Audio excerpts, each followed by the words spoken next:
नमस्कार, India voice देख रहे हैं आप और मैं हूं आपके साथ शिवम दुबे। इंडिया वॉइस के खास कार्यक्रम देवभूमि समाचार में आप सबका स्वागत है। रुक करेंगे खबरों की ओर। आपको बता दें कि प्रदेश में 2019 के मुकाबले इस बार मतदान प्रतिशत गिरने के साथ ही मतदान बहिष्कार में बढ़ोतरी दर्ज की गई है।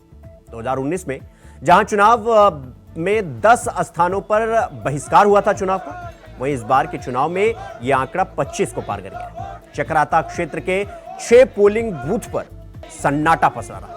चमोली जनपद में 8 गांवों के ग्रामीणों ने मतदान से दूरी बनाए रखी। साथ ही विकास खंड पाबौ के मतदान केंद्र चैड में मतदाता वोट डालने के लिए निकले ही नहीं। इस कड़ी में धारचूला में भी 3 बूथों पर मतदान का बहिष्कार किया गया।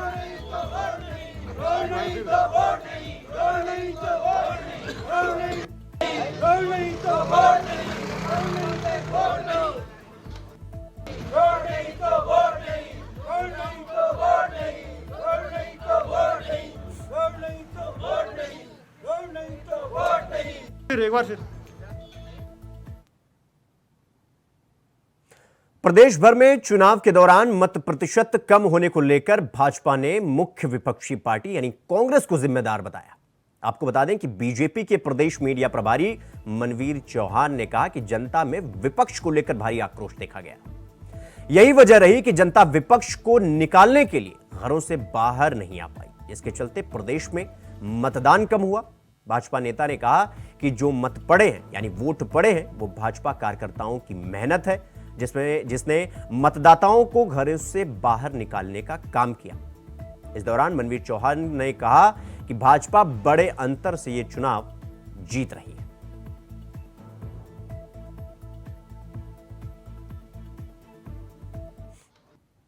देखिए, मतदान प्रतिशत कम होने का कारण जो कांग्रेस के प्रति आम जनता की जो उदासीनता है और कांग्रेस के कार्यकर्ताओं की जो कांग्रेस पार्टी के प्रति उदासीनता है वो साफ इसमें नजर आई है।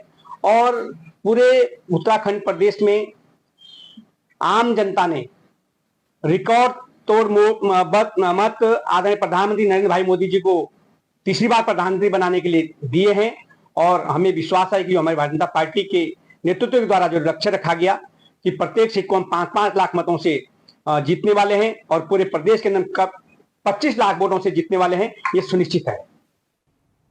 19 तारीख को हुए पहले चरण के मतदान के बाद हरिद्वार लोकसभा सीट की ईवीएम मशीनों को केंद्रीय विद्यालय हरिद्वार में सुरक्षित रख दिया गया है, जहां पर ईवीएम की सुरक्षा से लिए पुलिस बल तैनात किया गया है ईवीएम की सुरक्षा के लिए, जिसमें आईटीबीपी, पीएसी के साथ साथ लोकल पुलिस के जवान भी सुरक्षा में हैं।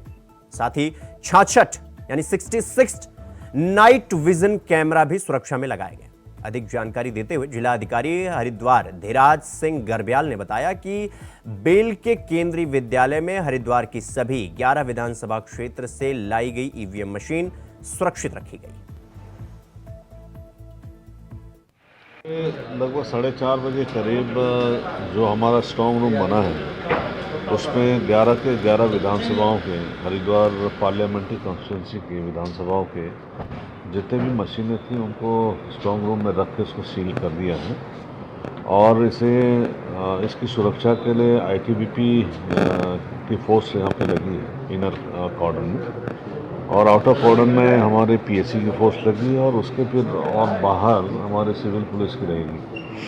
24 घंटे इसकी निगरानी हो, इसके लिए हम लोगों ने कंट्रोल 2-2, 3-3 कंट्रोल रूम यहाँ पे बनाए हुए हैं। और वो स्ट्रांग रूम के बगल में और गेट के पास में तो जितने भी प्रत्याशी हैं या उनके प्रतिनिधि हैं वो कभी भी आके यहाँ पे रख सकते हैं और देख सकते हैं। और इसके अलावा अगर कोई प्रत्याशी चाहता है या कोई उनके प्रतिनिधि चाहते हैं कि वो यहाँ रह के इस परिसर में रह के उसकी निगरानी करें तो उसके लिए भी हम लोगों ने व्यवस्था कर रखी है।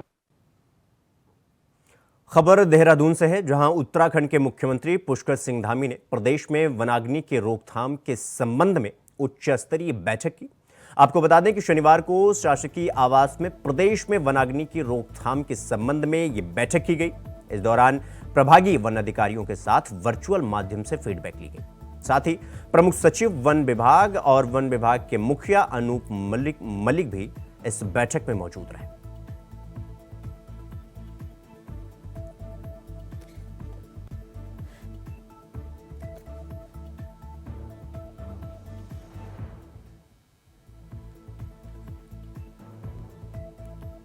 तो वन अधिकारियों के साथ वर्चुअल बैठक की, मुख्यमंत्री ने उनसे बातचीत की और बैठक में वन विभाग के अधिकारियों से बातचीत की गई। जंगल की आग को रोकने के लिए, जैसे वनाग्नि कहते हैं आप, तो जंगल की आग को रोकने के लिए यह बैठक की गई। इसी खबर पर हमारे साथ हमारे सहयोगी संवाददाता अभय कैंतुरा हमारे साथ जुड़ गए हैं। अभय, जंगल की आग को रोकने के लिए मुख्यमंत्री ने बैठक बुलाई, इस बैठक में किन किन बातों का जिक्र किया गया और इस बैठक में कौन कौन से नेता थे जो शामिल थे? सबसे बड़ी बात यह है कि उत्तराखंड के जंगलों में जो इस समय आग लगी है, उस आग पर किस प्रकार से नियंत्रण पाया जा रहा है, जो वन अग्नि से किस प्रकार से वन संपदा को नष्ट होने से बचाया जा सकता है, उसको लेकर आज मुख्यमंत्री पुष्कर सिंह धामी ने ये समीक्षा बैठक की। विभाग के जो आला अधिकारी, जिससे कह सकते हैं कि वन विभाग के जो प्रमुख सचिव आर.के. सुधांशु इस बैठक में मौजूद है, प्रमुख वन संरक्षक अनूप मलिक इस बैठक में मौजूद है और मुख्यमंत्री की तरफ से सीधे तौर पर वन विभाग की कार्य योजना का यहाँ पर फीडबैक लिया गया है कि उनकी तरफ से किस प्रकार से जंगलों की इस आग पर नियंत्रण पाने का काम यहाँ पर किया जा रहा है। अब तक जो नुकसान हुआ उस नुकसान के बाद किस प्रकार से आने वाले दिनों में इस वनाग्नि की घटनाओं को कैसे कम किया जा सकता है और जो वन संपदाएं जो जलकर राख हो रही है राज्य की, उसे कैसे बचाया जा सकता है। अभी तक विभाग की तरफ से जो कार्य किए गए हैं, खासतौर पर जंगलों में जो आग बुझाने के लिए जो काम किए जाते थे, चाहे वो छोटे छोटे तालाब बनाने का हो या फिर जो क्रू स्टेशन होते हैं विभाग की तरफ से जो स्थापित किए जाते हैं जंगलों के आसपास के क्षेत्रों में, उस पर किस प्रकार से काम किया गया है। अधिकारियों और कर्मचारियों की जो तैनाती है वो किस रूप पर अब तक वहां पर की गई है, क्योंकि जैसे जैसे समय गुजरेगा आने वाले दिनों में तापमान में वृद्धि के साथ साथ वनाग्नि की जो घटनाएं हैं जंगलों में वो ज्यादा होने लगेगी और उत्तराखंड राज्य को इन वनाग्नियों की घटनाओं से सबसे ज्यादा नुकसान होता है, क्योंकि लाखों करोड़ों की जो वन संपदा है वो जलकर राख हो जाती है। कभी कभी ये आग रियासती इलाकों तक पहुंच जाते हैं जहां पर जान और माल दोनों का नुकसान यहाँ पर होता है और ये विभाग के लिए भी चिंताजनक होता है। इसी संबंध में आवश्यक दिशा निर्देश भी मुख्यमंत्री की तरफ से दिए गए, साथ ही विभागीय अधिकारियों की तरफ से मुख्यमंत्री को यह भी बताया गया कि जो कार्य योजना बनाई गई है उस पर किस प्रकार से अमल किया जा रहा है। और अभी तक ये कह सकते हैं कि उत्तराखंड में पिछले वर्षों की तुलना में जो वनाग्नि की जो घटना है वो ज्यादा देखने को नहीं मिली है, लेकिन जैसे तापमान बढ़ेगा तो इन घटनाओं में वृद्धि हो सकती है, तो उस पर कैसे नियंत्रण पाया जा सकता है उसको लेकर भी यहाँ पर बातचीत की गई है। जी अभय, एक आंकड़ों के मुताबिक अगर देखा जाए तो हर साल लगभग 2000 हेक्टेयर जो जंगल हैं वो आग की चपेट में आने की वजह से नुकसान होता है और जैसा कि आपने भी कहा कि कई बार ये आग इतनी फैल जाती है कि रिहायशी इलाकों में पहुंच जाता है और इसी वजह से जान माल का भी नुकसान होता है। इसके पीछे की वजह क्या वजह है कि जंगल में आग लगती है और इसे कैसे रोका जाए, क्या इसको लेकर भी बैठक में बातचीत की गई? देखिए, सबसे बड़ी बात है कि वन विभाग का जो जंगलों के आसपास के जो गांव मौजूद है उन गांव ग्रामीणों के साथ किस प्रकार से समन्वय बनाया गया है उसको भी आज परखने का काम मुख्यमंत्री से तरफ से यहाँ पर किया गया। मुख्यमंत्री ने जानने का काम यहाँ पर किया कि वन विभाग जो दावे यहाँ पर करता है कि वन समितियां बनाई जाएगी, उन वन समितियों के माध्यम से जो जंगलों में जो आग लगते हैं उन पर प्रभावी नियंत्रण वहाँ पर किया जा सकता है। जो वन मित्र बनाए जाते हैं उन वन मित्रों का काम क्या होगा, क्या उन्हें समय समय पर उनका मानदेय यहाँ पर दिया जा रहा है। साथ ही कार्य योजना के रूप में कह सकते हैं कि जो आवश्यक संसाधन वहाँ पर मौजूद होने चाहिए थे, क्या कुछ विभाग की तरफ से वहाँ पर स्थापित किए गए कि नहीं किए गए, उन सब चीजों की जानकारी यहाँ पर ली गई। क्योंकि हर साल जिस प्रकार से वनाग्नि की घटनाएं राज्य में होती है, ऐसे में वन संपदा तो जलकर राख की होती है, साथ ही कई बार ये आग रिहायशी इलाकों में पहुंचने से ये मानव जाति के लिए भी यहाँ पर नुकसानदायक साबित होती है। इसलिए समय रहते हुए प्रभावी कदम उठाने के निर्देश यहाँ पर मुख्यमंत्री तरफ से दे देंगे। विभाग के अधिकारियों को बताया गया है कि अगर बजट की आवश्यकता है तो समय रहते हुए उस बजट का प्रबंध यहाँ पर कर लिया जाए, ताकि किसी भी प्रकार से राज्य की जो अनमोल जो वन संपदा है उसको जलने से यहाँ पर बचाया जा सके। क्योंकि अभी तक ये कह सकते हैं कि फायर सीजन में यानी 15 फरवरी से लेकर अभी तक का जो आंकड़ा है उसमें लगभग 30 ऐसी घटनाएं यहाँ पर दर्ज हो चुकी है, जिसमें 50 हेक्टेयर से ज्यादा का जो जंगल है वो जलकर राख यहाँ पर हो चुका है। लेकिन राहत की बात ये कही जा सकती है कि जिस प्रकार से उत्तराखंड में मौसम बदलता रहा है, मौसम का मिजाज बदला है, तो उसके चलते कह सकते हैं कि कई जगहों पर जो वनाग्नि की घटनाएं थी उस पर यहाँ पर विराम लग पाया। लेकिन आने वाले दिनों में कह सकते हैं कि मौसम ज्यादा बदलने की संभावनाएं कम यहाँ पर रहेगी, तो मौसम विभाग के भी इन चीजों को देखते हुए और वन विभाग के बीच में तालमेल बनाने के लिए कहा गया, ताकि कर्मचारियों का भी समय रहते वहां पर और क्विक रिस्पॉन्स वहां पर मिल सके। और जो आग की घटनाएं बढ़ रही है उन पर नियंत्रण पाया जा सके। जी अभय, जिस तरीके से अगर हम देखें 2020-21 के आंकड़ों को देखें, जिस तरीके से जंगल में आग लगी है, नो डाउट इसमें कोई प्रश्न नहीं खड़ा किया जा सकता है कि 2022-23 के मुकाबले आग में जो जंगलों में आग लगी उसमें कमी पाई गई। लेकिन अब चूंकि जिस तरीके से जंगलों में आग लग रही है, अगर अब गर्मी का टेम्परेचर भी बढ़ेगा और देवभूमि उत्तराखंड में तो जंगल और पहाड़ का ही पूरा जमीन है, जमीन वैसा ही है जमीन वहां का, तो अभी उसके लिए क्या कुछ रोकथाम किया जा रहा है और जल्द से जल्द इस पर वन विभाग का क्या टेक, उनका क्या कहना है? नहीं, सबसे बड़ी बात यह कि मुख्यमंत्री की तरफ से जो आज फीडबैक यहाँ पर लिया गया, जो समीक्षा यहाँ पर की गई है, उसमें अधिकारियों को निर्देशित किया गया, यानी विभाग के जो अधिकारी हैं उनको निर्देशित कर दिया गया कि वो विभाग के अधिकारियों की जिम्मेदारी तय करें, यानी जिस रेंज में आग की घटना होती है उस रेंज के जो प्रभावी अधिकारी है उन अधिकारियों की जिम्मेदारी यहाँ पर सबसे ज्यादा होती है। अगर वो समय रहते हुए उस पर नियंत्रण पा लेते हैं तो फिर आग की घटना से ज्यादा नुकसान नहीं होता, लेकिन कई बार अधिकारियों की जो लापरवाही होती है वो जंगल पर भारी पड़ती नजर आती है। जंगल की आग लगातार आगे बढ़ने का काम वहां पर करती है, ऐसे में वन संपदा का भी नुकसान होता है, साथ ही जो अनमोल जो वस्तुएं हैं या अनमोल जो चीजें जंगलों में है, चाहे जंगली जानवर के रूप में या ऐसी चीजों, उसका भी नुकसान यहाँ पर उठाना पड़ता है। उन सब चीजों को देखते हुए आवश्यक निर्देश दे देंगे कि अधिकारियों की जिम्मेदारी तय कर दी जाए ताकि किसी भी लापरवाही पर उस अधिकारी के खिलाफ कड़ी कार्रवाई यहाँ पर की जा सके। साथ ही अगर बजट की कोई आवश्यकता विभाग को इस समय होती है, वन विभाग को अगर बजट की आवश्यकता होती है तो वो बजट शासन की तरफ से उपयुक्त कराने के लिए कहा दिया गया ताकि जो संसाधन जरूरी जो होते हैं उनको वहां पर स्थापित किया जा सके। और इसके अलावा जो मॉडर्न फायर जो क्रू स्टेशन है जो वन विभाग के, उनको भी स्थापित करने के लिए कहा गया है।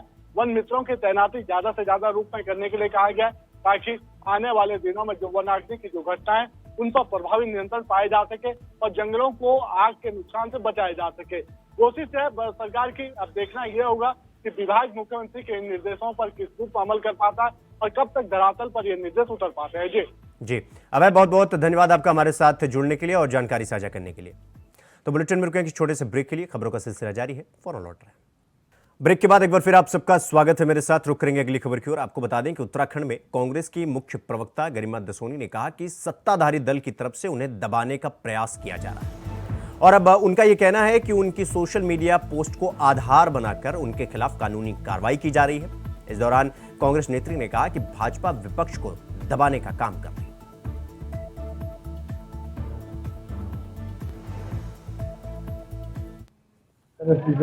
देखिए, बहुत खोद कर भी भारतीय जनता पार्टी को मेरे खिलाफ कुछ नहीं मिला और लगातार ये बात मेरे संज्ञान में थी कि वो मेरा कोई लूप होल खोजने की कोशिश कर रहे हैं, मेरी जुबान को बंद करने के लिए, मेरा दमन करने के लिए कोई ना कोई प्रयास वो करने की कोशिश कर रहे हैं। लेकिन मेरे द्वारा कल एक पोस्ट डाली गई थी जो मुख्यमंत्री धामी जी के बारे में है और जैसे ही मेरे एक कलीग ने मुझे बताया कि ये पिछले विधानसभा की, क्योंकि जब आपके पास कोई वीडियो आता है तो आपके पास पुष्टि नहीं होती कि वो वीडियो कब का है, तो ऐसे में मेरे द्वारा त्रुटिवश वो वीडियो सोशल मीडिया पर डाला गया। मैं अपनी गलती स्वीकार करती हूँ और मेरे सहयोगी ने जैसे ही मुझे बताया कि वो विधानसभा चुनाव का वीडियो है, तत्काल उसको मेरे द्वारा डिलीट कर दिया गया था। ये बात है लगभग शाम के 7-8 बजे की और उसके बाद मेरे घर पर पुलिस आई। मैं पता करती रही, मैंने एसपी सिटी को फ़ोन किया, मैंने एसओ वसंत विहार को फ़ोन किया, लेकिन कोई मुझे ये बताने में नाकाबिल साबित रहा कि मेरे घर पर पुलिस आखिर आई क्यों। मेरी सोसाइटी में इस तरह का एक माहौल क्रिएट किया गया कि कोई मैं क्रिमिनल बैकग्राउंड की महिला हूँ और पूरी सोसाइटी में हड़कंप सा मच गया कि मेरे लिए पूछताछ करते हुए पुलिस घर तक आ गई। तो देहरादून से बड़ी खबर आ रही है। आपको बता दें कि चारधाम यात्रा के लिए रजिस्ट्रेशन का रिकॉर्ड टूट गया है। आपको बता दें कि 5 दिन के अंदर हुए 10,66,000 रजिस्ट्रेशन। केदारनाथ के लिए सबसे ज्यादा रजिस्ट्रेशन इस बार हुआ है। केदारनाथ के लिए 3,52,000 श्रद्धालुओं ने रजिस्ट्रेशन करवाया है। तो इस वक्त की बड़ी खबर हम आपको बता रहे हैं देहरादून से, जहां चारधाम यात्रा के लिए जो यात्रा के पहले रजिस्ट्रेशन कराया जाता है यात्रियों के द्वारा, उसका रिकॉर्ड टूट गया है। 5 दिन के अंदर, मात्र 5 दिन के अंदर 10,66,000 लोगों ने रजिस्ट्रेशन किया है और केदारनाथ के लिए, स्पेशली केदारनाथ के लिए सबसे ज्यादा रजिस्ट्रेशन दर्ज किया गया है। केदारनाथ के लिए 3,52,000, लगभग 3.5 लाख श्रद्धालुओं ने सिर्फ और सिर्फ केदारनाथ के लिए रजिस्ट्रेशन करवाया है। तो ये बड़ी खबर हम आपको बता रहे देहरादून से, जहां पर चारधाम यात्रा के लिए अब तक का सबसे ज्यादा रजिस्ट्रेशन करवाया गया है। दर्शन के लिए अब तक का पूरा रिकॉर्ड टूट गया।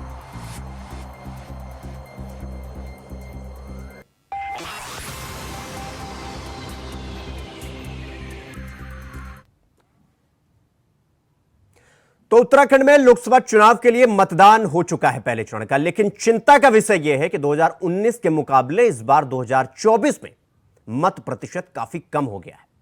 राज्य भर में 55.89 यानी 55.89% मतदान हुआ है, जो कि सियासी दलों के सपनों को तोड़ने वाला है। में लोकसभा चुनाव के लिए मतदान हो चुका है, लेकिन मतदान का प्रतिशत पिछले चुनावों की तुलना में इस बार काफी कम यहाँ पर रहा है। और मतदान का कम प्रतिशत अब सियासी दलों के साथ साथ निर्वाचन आयोग की भी मुश्किलें बढ़ाने वाला नजर आ रहा है, क्योंकि जिस तरीके से प्रयास यहाँ पर किए गए थे कि मतदान का प्रतिशत बढ़ सके, सियासी दलों ने भी अपने स्तर पर प्रयास किया था कि युवा मतदाता मतदान स्थल तक पहुँच सके और राज्य में मतदान का प्रतिशत बढ़ सके। पिछले 6 महीने से निर्वाचन आयोग लगातार राज्य के भीतर प्रयास कर रहा था कि राज्य का युवा मतदाता जो पहली बार वोटर बना है, उसको मतदान केंद्र तक लाने का प्रयास किया जा सके ताकि पिछले रिकॉर्ड टूट सके, लेकिन ऐसा होता हुआ संभव नहीं दिखा और मतदान का प्रतिशत भी यहाँ पर गिरा हुआ है। इसलिए अब आंकलन यहाँ पर किया जा रहा है। सियासी दल अपने हार और जीत का आकलन यहाँ पर कर रहे हैं ताकि किसी भी प्रकार से अपने हार जीत के समीकरण निकाला जा सके, लेकिन निर्वाचन आयोग ये कोशिश करने में जुटा हुआ कि जो इसके कारण है मतदान कम प्रतिशत वाले, उनको दूर किया जा सके। निकट भविष्य में इन सब चीज़ों का हल निकालकर मतदान को बढ़ाने वाला काम किया जा सके। कैमरामैन नसरुल्लाह साथ अभय कैंतुरा, इंडिया वॉइस, देहरादून। उत्तराखंड राज्य में लोकसभा चुनाव के लिए 55.89% मतदान हुआ है, जो पिछले चुनाव की तुलना में काफी कम है। मतदान प्रतिशत कम होने को लेकर कांग्रेस ने सत्ताधारी दल यानी बीजेपी पर जुबानी हमला किया है। कांग्रेस के प्रदेश उपाध्यक्ष मथुरा दत्त जोशी ने कहा कि राज्य में कम मतदान के पीछे जनता की उदासीनता नहीं, बल्कि सरकार की असफल नीतियों से नाराज जनता है, जो मतदान केंद्र तक नहीं पहुंची है।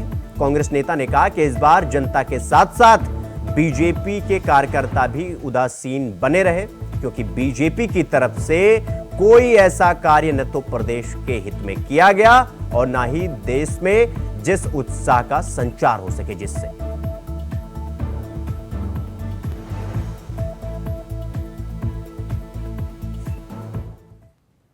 देखिए, कम मतदान का सबसे बड़ा कारण रहा केंद्र सरकार की जो जन विरोधी नीतियां रही हैं और जो उत्तराखंड सरकार की नीतियां रही हैं, उसका बहुत बड़ा प्रभाव पड़ा है। लोगों ने बहुत ज्यादा इंटरेस्ट नहीं दिखाया, जैसे पहले होता था। आरएसएस के लोग तमाम घर घर में घुसकर वोटर को निकालते थे, फर्जी मतदान भी होता था, लेकिन अब की बार बूथों में भी उत्साह नहीं दिखाई दिया और जनता में भी कोई उत्साह नहीं दिखाया। इवन भाजपा के कार्यकर्ताओं में उत्साह नहीं दिखाई दिया। उसका साफ कारण है, भाजपा ने अपने कार्यकर्ताओं का आज तक दोहन किया है, कार्यकर्ताओं को शोषण किया। आज कार्यकर्ताओं ने चुनाव में बहुत ज्यादा इंटरेस्ट नहीं दिखाया। एक मतदान कम होने का सबसे बड़ा कारण ये भी है। खबरों में आगे बढ़ेंगे। अगली खबर हल्द्वानी से है, जहां जिले में शांतिपूर्वक, निष्पक्ष और पारदर्शिता के साथ मतदान प्रक्रिया पूरी हो गई है। जिला निर्वाचन अधिकारी वंदना सिंह ने बताया कि जिले में कुल 59.10% मतदान हुआ है। मतदान खत्म होने के बाद जिले की 1010 पोलिंग पार्टियों के वापस आने का सिलसिला जारी हो चुका है। इसके अलावा सभी स्ट्रांग रूम को सील कर दिया गया है और 3 लेयर में उसकी सुरक्षा व्यवस्था रखी जाएगी। इसी क्रम में जिला निर्वाचन अधिकारी ने MBPG कॉलेज की जिले की 6 विधानसभाओं के लिए बनाए गए स्ट्रांग रूम और उसकी निगरानी के लिए लगाए गए CCTV कैमरा डिस्प्ले कक्ष का निरीक्षण किया।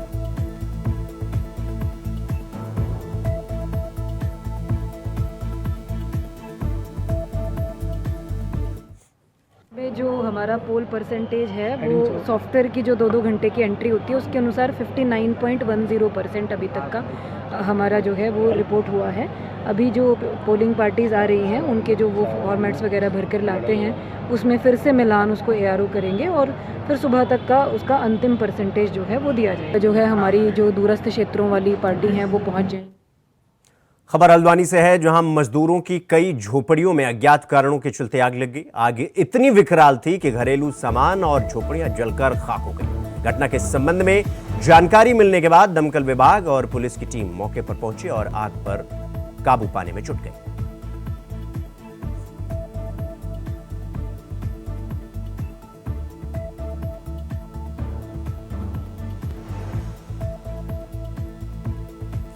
तो अज्ञात कारणों के चलते आग लगी।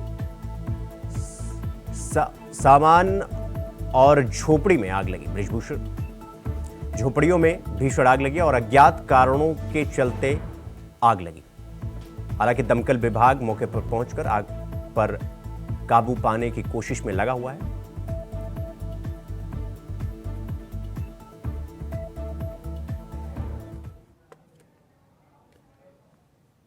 देवभूमि समाचार में फिलहाल अभी के लिए बस इतना ही। देश और दुनिया की तमाम खबरों को देखने के लिए देखते रहिए इंडिया वॉइस। नमस्कार।